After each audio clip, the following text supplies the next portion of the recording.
Hello students, beta let's start our next topic that is vectors. Vectors. बेटा जो हमारे पास physical quantities होती हैं, फिजिकल क्वांटिटीज को बेटा हम दो पार्ट्स के अंदर डिवाइड कर सकते हैं based on magnitude and direction. ठीक है जी। पहली तरह की जो क्वांटिटीज होती है उनको बोलते हैं हम बेटा स्केलर क्वांटिटीज, और जो दूसरी तरह की क्वांटिटीज होती है उनको हम बोलते हैं बेटा वेक्टर क्वांटिटीज। स्केलर क्वांटिटी क्या होती है बेटा? वो फिजिकल क्वांटिटीज जिनके पास सिर्फ और सिर्फ क्या होता है, मैग्नीट्यूड होता है, डायरेक्शन नहीं होती, उनको हम कहते हैं क्या? Scalar quantities. ठीक है जी। यानी स्केलर क्वांटिटीज के पास क्या होता है? Only magnitude. दूसरी होती है हमारे पास वेक्टर क्वांटिटीज, वो फिजिकल क्वांटिटीज जिनके पास मैग्नीट्यूड भी होता है और डायरेक्शन भी होती है, उनको हम बोलते हैं बेटा क्या? Vector quantities. यानी कि vector quantities have magnitude as well as direction. ऐसी फिजिकल क्वांटिटीज जिनके पास मैग्नीट्यूड भी हो और साथ में क्या हो? डायरेक्शन भी, उनको बोलते हैं हम क्या बेटा? Vector quantities. ठीक है। किसी वेक्टर को रिप्रेजेंट कैसे करते हैं? रिप्रेजेंटेशन ऑफ वेक्टर बेटा, एक वेक्टर को रिप्रेजेंट किया जाता है एक लाइन से, जिसके हेड पे क्या बनाया जाता है? एक एरो। एक लाइन एरो हेड के साथ इस तरह से रिप्रेजेंट किया जाता है एक वेक्टर। मान लीजिए ये कोई वेक्टर है, तो और इस वेक्टर का नाम क्या है? ए है। तो ए अगर वेक्टर है तो उसके ऐसे सिंबल लगाया जाएगा, ए ऊपर एरो, ये बोला जाएगा ए वेक्टर। तो अगर ये कोई वेक्टर है, इसका नाम क्या है? ए वेक्टर, तो इस तरह से लिखेंगे इसको ए वेक्टर। दूसरी बात बेटा, अगर ये वेक्टर P से लेकर Q तक है तो हम बोलेंगे कि ए एक वेक्टर है। कौन सा वेक्टर है? PQ vector. PQ वेक्टर है जिसका नाम क्या है? ए वेक्टर है। ठीक है। किसी भी वेक्टर की जो लेंथ होती है वो उसका क्या होता है? मैग्नीट्यूड।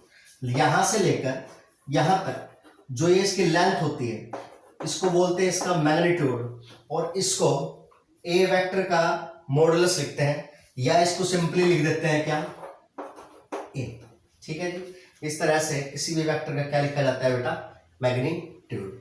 तो इस तरह से कोई भी वेक्टर रिप्रेजेंट किया जाता है एक लाइन से, साथ में एक एरो लगाया जाता है, हेड, एरो हेड। उसके ए वेक्टर, कोई भी वेक्टर है उसके हमेशा ऊपर लिखेंगे एक एरो का साइन, इस तरह से बोलेंगे ये क्या है? A vector. यहां पर पढ़ेंगे पी क्यू ऊपर वेक्टर है तो बोलेंगे पी क्यू वेक्टर, ए वेक्टर, तो ए वेक्टर पढ़ेंगे इसको। ठीक है। तो इस तरह से हमारे पास क्या ये हो रही है? रिप्रेजेंटेशन किसकी? किसी भी वेक्टर की। नेक्स्ट जो आता है वो बेटा, वो है पोलर एंड एक्सियल वेक्टर्स। क्या होते हैं? नेक्स्ट इसमें आता है polar and axial vectors. Polar and axial vectors बेटा, पोलर वेक्टर्स वो वेक्टर्स होते हैं जिनका कुछ ना कुछ क्या होता है? स्टार्टिंग पॉइंट हमें पता होता है। जैसे कि ये हमारे पास कोई वेक्टर है और ये वेक्टर इस पॉइंट से स्टार्ट हो रहा है, ए वेक्टर, तो हम बोलेंगे ये कौन सा वेक्टर है? पोलर वेक्टर है, क्योंकि हमें इसका स्टार्टिंग पॉइंट और पॉइंट ऑफ एप्लीकेशन पता है। यानी पोलर वेक्टर्स वो वेक्टर्स होते हैं जिनका पास क्या होता है? पॉइंट ऑफ एप्लीकेशन या स्टार्टिंग पॉइंट होता है। दूसरे होते हैं एक्सियल वेक्टर्स। एक्सियल नाम से ही पता चल रहा है, एक्सियल यानी एक्सिस के लोग। ऐसे वेक्टर, जैसे मान लीजिए ये हमारे पास कोई सर्कल है, इसकी ये एक्सिस है, अगर कोई वेक्टर इसके एक्सिस के अलोंग है तो उसका स्टार्टिंग पॉइंट हमें पता नहीं कहां है, पॉइंट ऑफ एप्लीकेशन उसका पता नहीं कहां है। इस तरह के जो वेक्टर्स होते हैं बेटा, उनको बोलते हैं हम एक्सियल वेक्टर्स।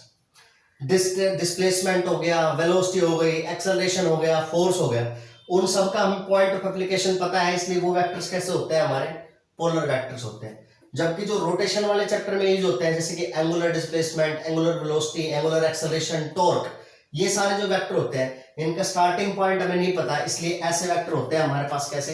Axial vectors. ठीक है। तो ये दो तरह के वेक्टर पढ़े हमने, एक होता है हमारे पास पोलर वेक्टर्स और दूसरे होते हैं कौन से बेटा? Axial vectors. इसके अलावा और भी कई टाइप के हमारे पास वेक्टर होते हैं, कौन कौन से होते हैं देखिए, टाइप्स ऑफ वेक्टर्स। बेटा सबसे पहले जो हमारे पास आता है वो आता है इक्वल वेक्टर्स। बेटा दो वेक्टर है उनको हम इक्वल वेक्टर बोलेंगे कब, अगर दोनों का मैग्नीट्यूड भी सेम है और साथ में क्या है, डायरेक्शन भी सेम है। ये दोनों वेक्टर हैं, इनका अगर मैग्नीट्यूड भी सेम है और इनकी डायरेक्शन भी राइट की तरफ है यानी सेम है, तो ये दोनों वेक्टर क्या होंगे हमारे, क्या बोलेंगे इनको, equal vectors. So two vectors will be equal vectors if they have same magnitude and same direction। दो वेक्टर हैं उनको हम बोलेंगे क्या, कि वो एक दूसरे के इक्वल वेक्टर हैं कब, अगर दोनों का मैग्नीट्यूड भी सेम है और डायरेक्शन भी क्या है, सेम। नंबर 2 पे आता है बेटा अपोजिट और नेगेटिव वेक्टर। क्या बेटा, मान लीजिए हमारे पास कोई वेक्टर है, ये है हमारे पास ए वेक्टर, तो इसका अपोजिट वेक्टर क्या होगा, किसी वेक्टर का अपोजिट वेक्टर वो वेक्टर होता है जिसका मैग्नीट्यूड तो उस वेक्टर के बराबर होता है और जिसकी डायरेक्शन क्या होती है, उस वेक्टर के अपोजिट होती है। तो हम बोलेंगे कि ये इस वेक्टर का क्या है, नेगेटिव वेक्टर है। अपोजिट वेक्टर, ए का नेगेटिव वेक्टर लिखना है तो ए का मैग्नीट्यूड जितना है उतना ही दूसरे वाले का, नेगेटिव वाले वेक्टर का होगा, और ए की डायरेक्शन अगर राइट में है तो उसके नेगेटिव वेक्टर की डायरेक्शन किधर होगी, लेफ्ट में। और अगर ये वेक्टर ए वेक्टर है तो इसके नेगेटिव वेक्टर को लिखेंगे -a वेक्टर से, यानी नेगेटिव वेक्टर के पास मैग्नीट्यूड तो होता है सेम और डायरेक्शन क्या हो जाती है उसके पास, अपोजिट हो जाती है। ऐसे वेक्टर को बोलते हैं हम बेटा क्या, नेगेटिव वेक्टर।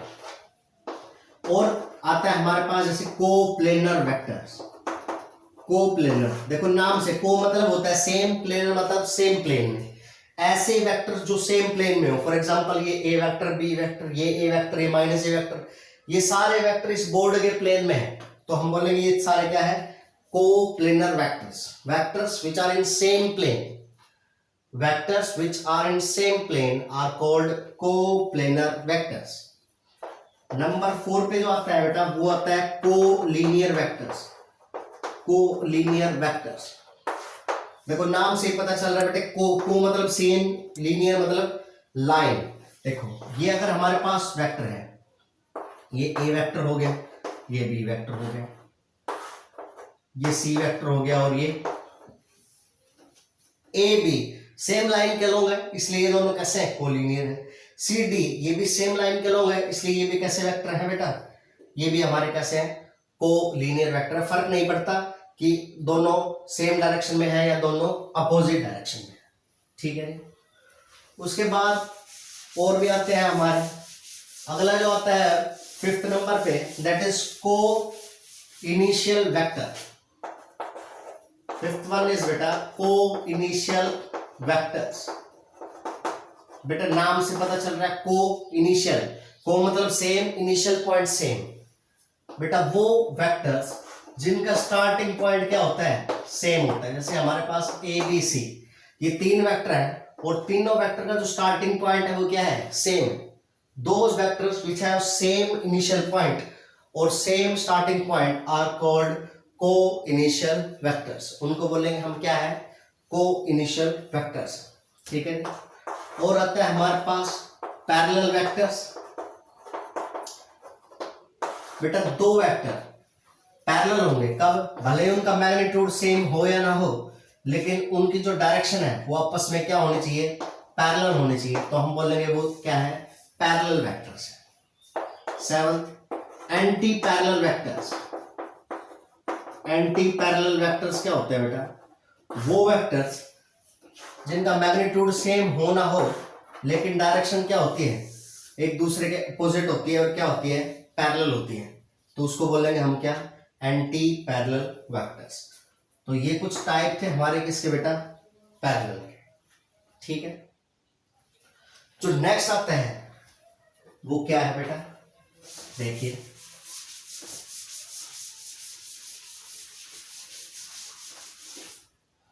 नेक्स्ट आता है बेटा यूनिट वेक्टर। ये सबसे इंपॉर्टेंट है। यूनिट वेक्टर क्या होता है? यूनिट वेक्टर किसी वेक्टर का यूनिट वेक्टर वो वेक्टर होगा जिसका मैग्नीट्यूड तो होगा वो होगा 1 यानी कि यूनिट होगा, और जिसकी डायरेक्शन वो होगी जो ओरिजिनल वेक्टर की डायरेक्शन होगी। फॉर एग्जांपल मेरे पास ये कोई वेक्टर है बेटा, इस वेक्टर का नाम है क्या? ए वेक्टर। अगर मैं इस वेक्टर का यूनिट वेक्टर निकालना चाहता हूं तो इस वेक्टर का यूनिट वेक्टर वो वेक्टर होगा जब जिसका मैग्नीट्यूड तो होगा 1 और जिसकी डायरेक्शन होगी वही जो ओरिजिनल वेक्टर की डायरेक्शन है। और इसको रिप्रेजेंट करते हैं किससे? जो वेक्टर हो उसके ऊपर लगाते हैं, इसको बोलते हैं A cap. A cap, cap मतलब CAP, cap. A cap unit vector. तो यूनिट वेक्टर क्या होता है? A vector which have unit magnitude and the direction of the original vector.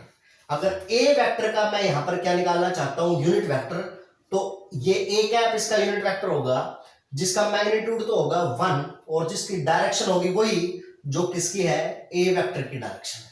ठीक है, तो यूनिट वेक्टर्स क्या होते हैं? Unit vector of A vector, unit vector of A vector, किसी वेक्टर का यूनिट वेक्टर वो क्या होगा? इज ए वेक्टर, वो एक वेक्टर होगा with unit magnitude and direction as that of given vector. जो वेक्टर हमें गिवन है उसकी डायरेक्शन जो होगी वही इसकी डायरेक्शन होगी किसके बेटा? इस यूनिट वेक्टर की।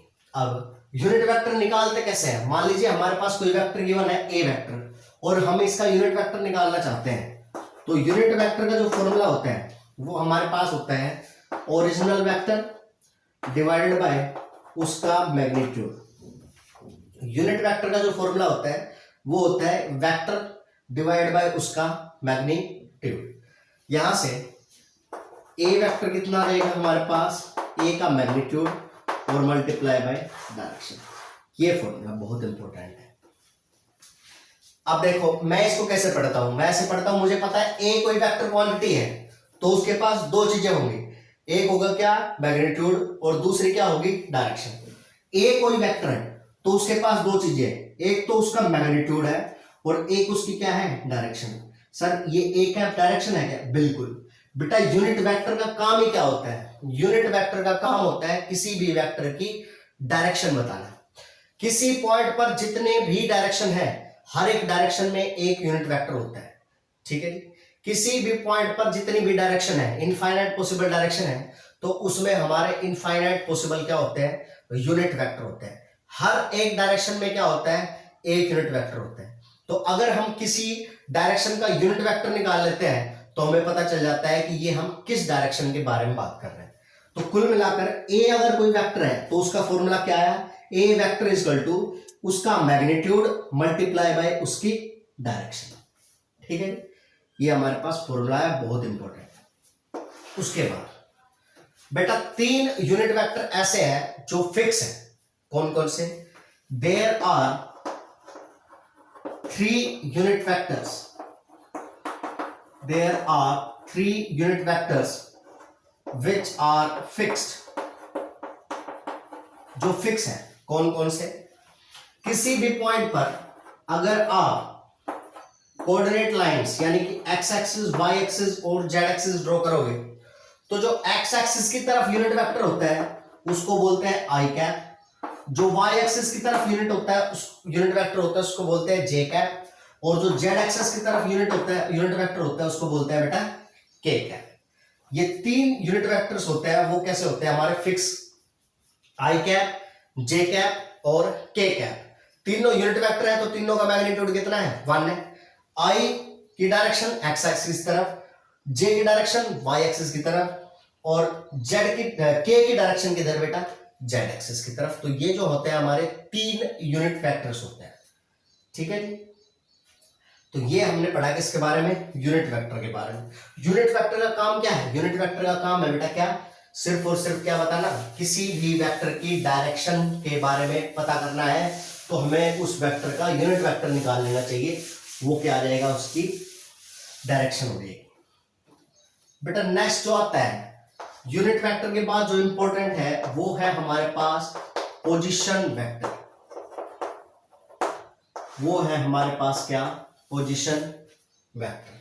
देखिए मान लीजिए हमें कोई कोऑर्डिनेट सिस्टम दे दिया, ये एक्स एक्सिस, ये वाई एक्सिस और यहां पर ये क्या है, जेड एक्सिस, और हमें कोई पॉइंट दे दिया यहां पर P, ठीक है। और उस पॉइंट के जो कोऑर्डिनेट्स हैं वो है x, y, z। ये हमारे पास ओरिजिन है।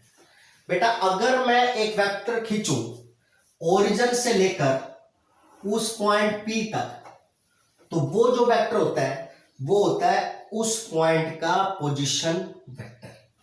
यानी कि ये जो हमारे पास r वेक्टर होगा ये क्या होगा बेटे, हमारा पोजीशन वेक्टर होगा, ठीक है जी। r वेक्टर, अगर एक वेक्टर ड्रॉ करूं ओरिजिन से लेकर किसी पॉइंट P तक, तो वो उस पॉइंट का होगा क्या बेटे, पोजीशन वेक्टर, ठीक है।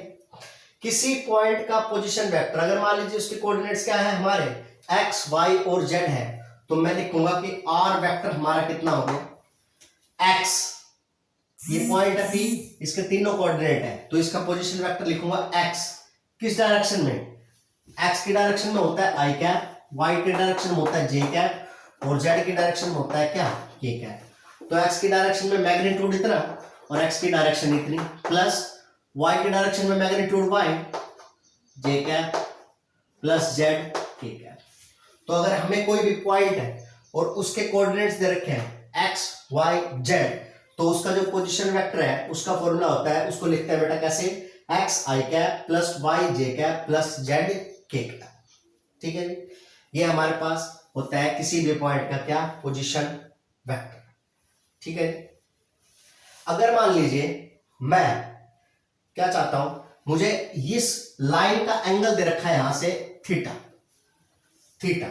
अगर मुझे इस लाइन का क्या दे रखा है, एंगल दे रखा है, तो ये तो कार्टेशियन कोऑर्डिनेट है हमारे x, y और z।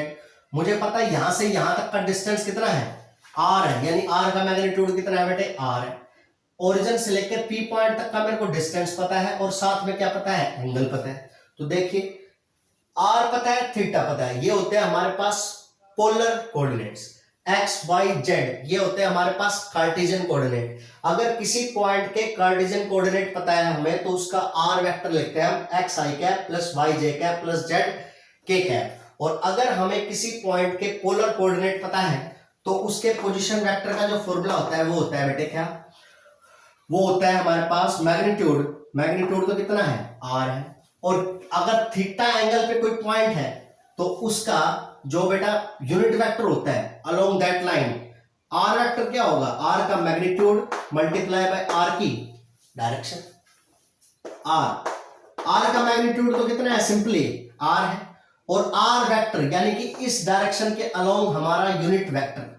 बेटा अगर थीटा एंगल पे कोई लाइन होती है तो उसके अलोंग जो यूनिट वेक्टर होता है उसका फॉर्मूला होता है बेटे कोस theta I cap plus sign theta J cap, cos theta I cap plus sign theta J cap. तो ये जो है ये हमारा किसमें, आर में और थीटा में लिखा है हमने, तो हम बोलेंगे ये कौन सी है, पोलर कोऑर्डिनेट्स के फॉर्म में है हमारा पोजीशन वेक्टर। तो दूसरा क्या है, R cos theta I cap plus R sine theta J cap. ये हमने क्या लिखा है, किसी भी पॉइंट के क्या लिखा है बेटा, पोजीशन वेक्टर। अगर हमारे पास कोई पॉइंट P है और अगर उसके कोऑर्डिनेट हमें दे रखे हैं x, y और z, तो सीधा लिखेंगे उसका पोजीशन वेक्टर क्या है बेटे, x i cap plus y j cap plus z k cap, ठीक है। और अगर हमारे पास उस पॉइंट का ओरिजिन से डिस्टेंस दे रखा है और x एक्सिस के साथ एंगल दे रखा है थीटा, तो हम ये तो 3D में हो गया। अगर यहां पर मैं 2D की बात कर रहा हूं किसी प्लेन में, तो ये हो गया r cos theta i cap plus r sin theta j cap, ठीक है। यहां पर हमें सिर्फ xy प्लेन की बात कर रहा हूं मैं, और यहां पर कार्टेशियन कोऑर्डिनेट होता है वो किस में बात कर रहा हूं, 3D में, यानी कि x, y और z तीनों दे रखे हैं।